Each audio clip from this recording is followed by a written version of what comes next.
Are you ready for questions? Who wants to lead off? Back there, Sean. Sure, what it means to have, for this group, to have Gabriel Landeskog out on the ice, the way he uses the hoodie and the skates, and what does that Yeah. Well, I think he helps our team morale.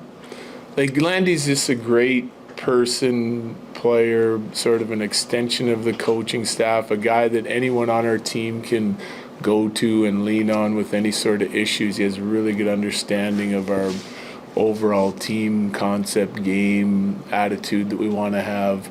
Been with us and won with us, and I think having him around, it's just good for morale all around, and especially knowing that he's working to try and get back. They see how hard he works off the ice and in the gym, and he's hitting the ice occasionally here now and working on his rehab. So, I think everyone's rooting for him, and I think it's just another guy sort of helping try to keep the, train on the right tracks. Eric? Sorry, I don't know enough about his situation when he could potentially be back, but understanding that maybe if you guys went deep enough that he could be back, I wonder what kind of motivation that creates for the team to try and do something like that to get him in.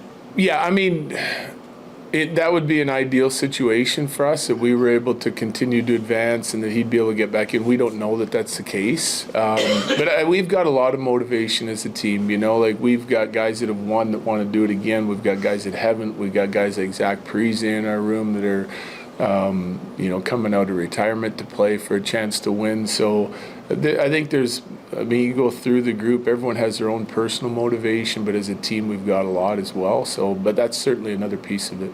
Eric?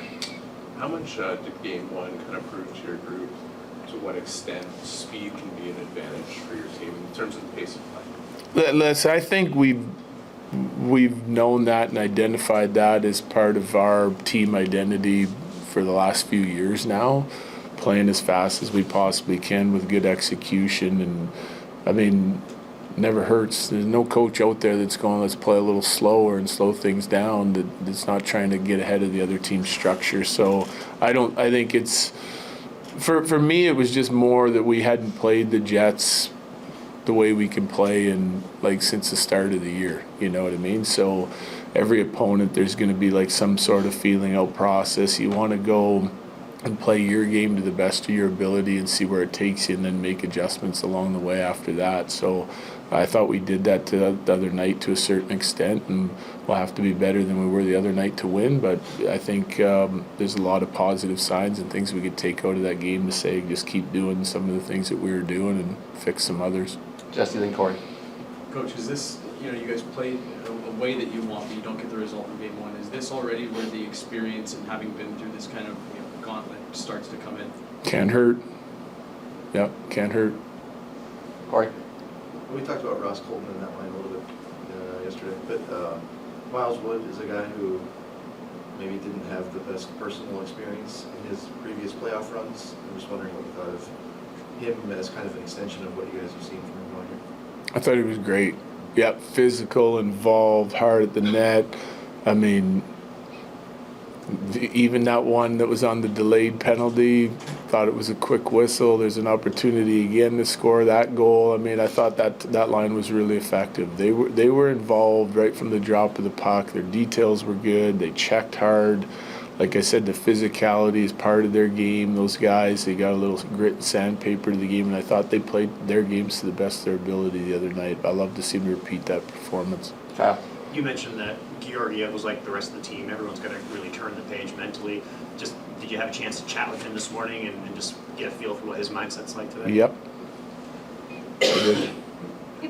Ken?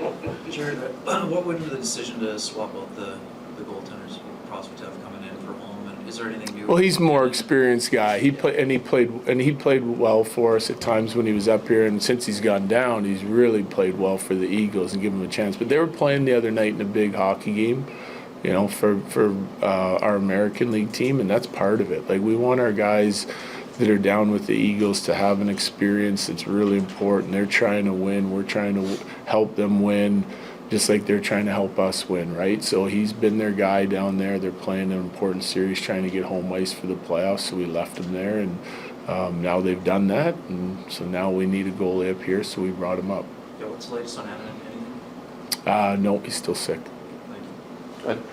Jared, it looked at least from above that the officials let the play, let both Yep. teams play for the early part of the game, but both teams have trouble still not penalties. So on the priority Yep. meter, where does that discipline come in, and how soon do you know to read the officials how they're going to call it? I think you get a pretty good feeling early in the game, and like the message, like we have our supervisor, right? Like they're gonna try and let us play. It's obviously intensity levels up, physicality's up, come playoff time, but that doesn't necessarily mean penalties have to be up, right? Like the players are so good at adapting and adjusting to new rules that come in, the rules that are already in place, that, I mean, if you're focused and disciplined within your game, you can play a hard physical game without taking penalties, right? And I think you saw both teams do that the other night. I thought the officials did a great job of letting